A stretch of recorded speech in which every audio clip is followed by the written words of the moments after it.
Congressman, thank you so much for coming back. We appreciate it. Hey, thanks for having me on. I appreciate you. Of course, anytime.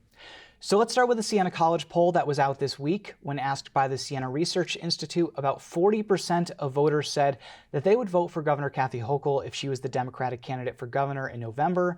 But about 45% of voters said that they would prefer someone else. And you want to be that someone else. Can you explain some differences between yourself and Governor Kathy Hochul as we head into the primary? I've made it very clear from the beginning of this race that I'm very focused on the issues that New Yorkers are really concerned about. And I believe those are crime, affordability, and taxes. And now corruption's a big issue. We're also very different that I'm a proven executive. I'm trained as a CPA and attorney. I was a mayor. I was a county executive. I ran governments. And I've been in Congress for the past 5.5 years. I know how to get things done. And I'm a common sense Democrat. I'm not going to pander to the left. I'm not going to back down to the right. I'll work with anybody to actually solve problems, to try and help people. Now, going into the primary, a lot of people are thinking about ideology in terms of Democrats.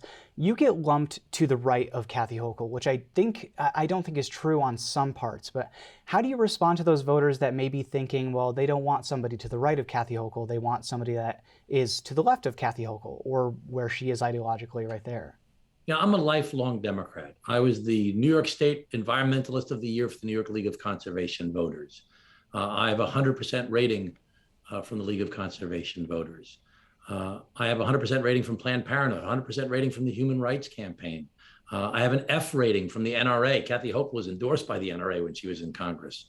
I'm the chair of the Labor Caucus in the United States Congress. I'm the founder of the Labor Caucus. I was a Person of the Year for the New York Immigration Coalition. I've got a lifelong record of serving the people, using my democratic values. But I've always worked together with anybody. I'll work with Democrats, I'll work with Republicans, I'll work with progressives, I'll work with moderates, I'll work with anybody to try and find common ground to actually try and help people to get things done. That's why, people say Suozzi's talking about crime and taxes. Those are Republican issues. No, they're not.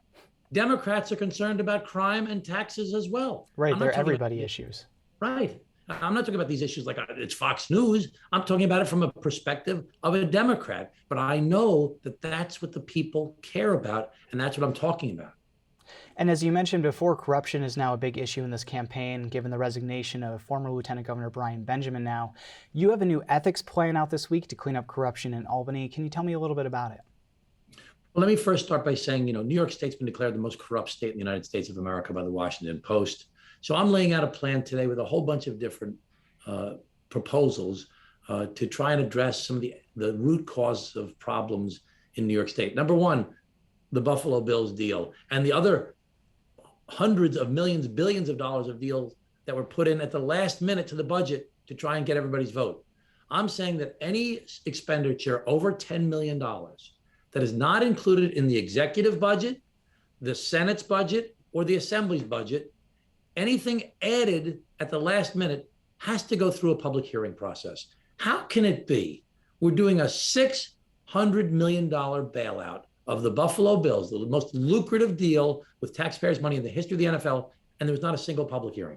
So if you're going to spend the people's money, at least have a process, at least discuss it. Number two, I'm saying very clearly that we should lower the amount of money you can give a politician, the governor, the lieutenant governor, anybody, to the same as it is at the federal level. $2,900 for the primary, $2,900 for the general. And it can only be individuals, no corporations. That's what it is at the federal level. Why not make it that at the state level? In New York State, you can give the governor, and a lot of people have done it, $67,000 between the primary and the general. Let's take some of the money out. That's what led to Brian Benjamin's problems with campaign contributions. So let's lower the limits. Let's have quarterly financial disclosures the same as they do at the federal level. There was a filing in January. We're not going to see another one until the end of May. Let's have it every quarter. So there are some other things too, but those are some of the highlights. In this year's state budget deal, lawmakers and the governor did tweak kind of JCOPE. So now the law schools will be able to vet people in terms of the members, but they're still appointing the members. What do you think about those changes? And would you like to see further changes to JCOPE or whatever we're going to call it in the future? The good government groups panned that idea, said she made it worse, not better.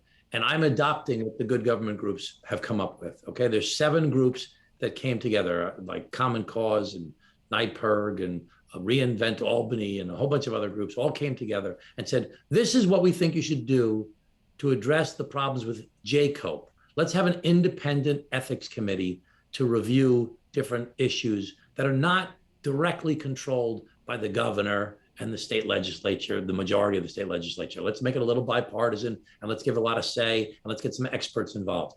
I'm adopting their proposal 100%. Let's do what people who've devoted their lives to the public good in ethics are saying after a long study is the best way to deal with this. Let's just do what they're saying.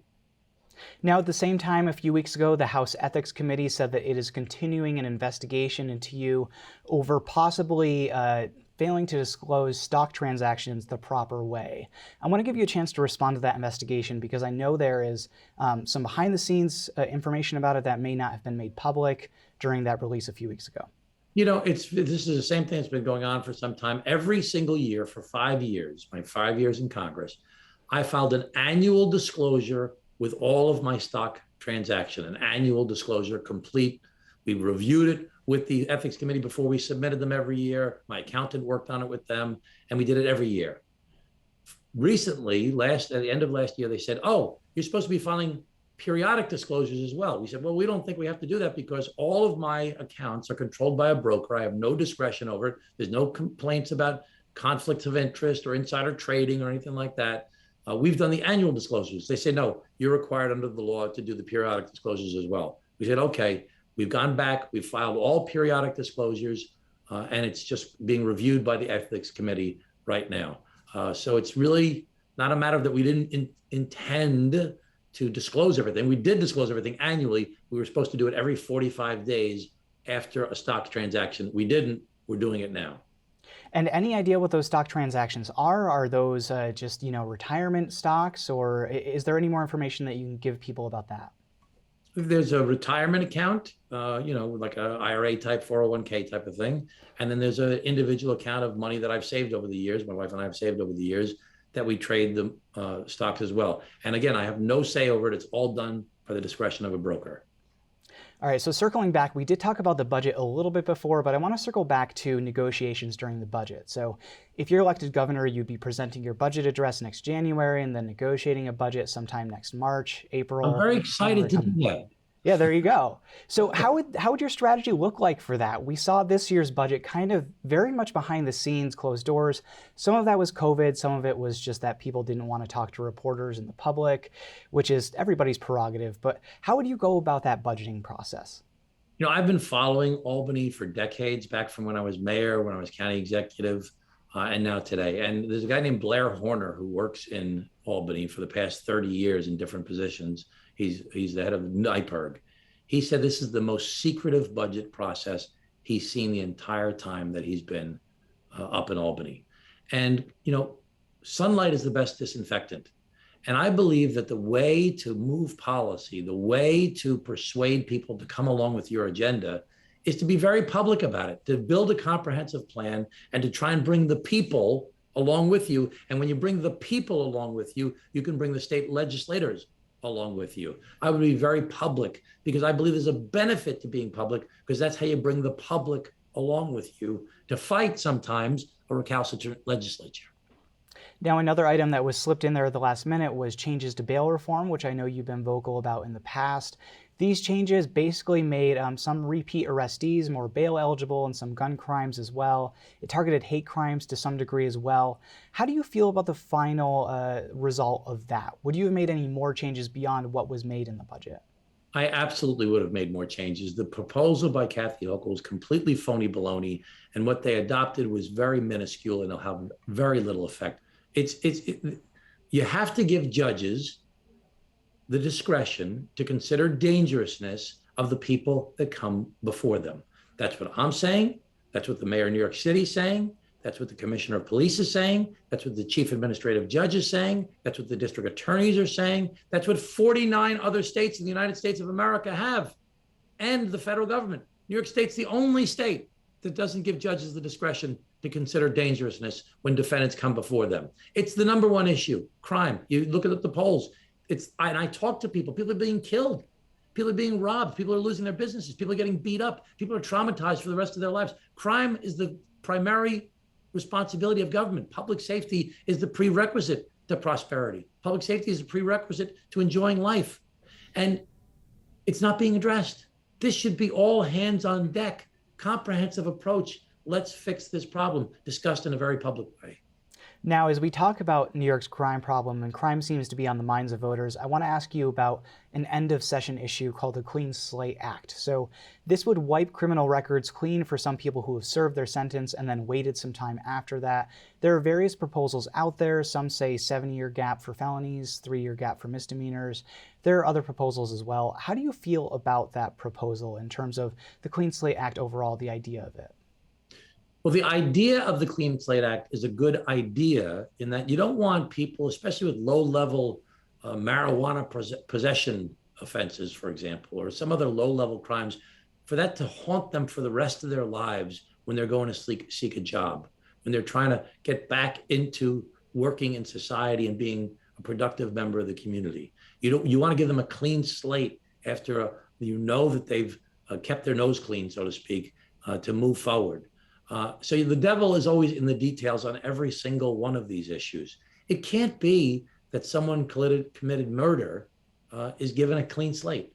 It can't be that someone who's committed violent crimes and only a few years has passed, and even if it's 3 years or 7 years, is given a clean slate, especially if you're in a job where you are dealing with children, especially if you're in a job that is in some way sensitive, that people need to know what your background was. People make mistakes in life, and you need to figure out a way to, especially Black and brown people that have been systemically incarcerated over a long period of time. We know there's injustices that exist in the system. They have to be addressed, but let's do it in a way that's not going to exacerbate the dysfunction we have in our society with crime today. It's one of many issues that we'll be looking into as the primary approaches. Of course, on Tuesday, June 28th, Congressman Tom Suozzi, candidate for governor, thank you so much. Dan, thank you so much. I really appreciate your time. Proven executive, common sense Democrat, crime, taxes, affordability, and go after the corruption in New York. Thank you.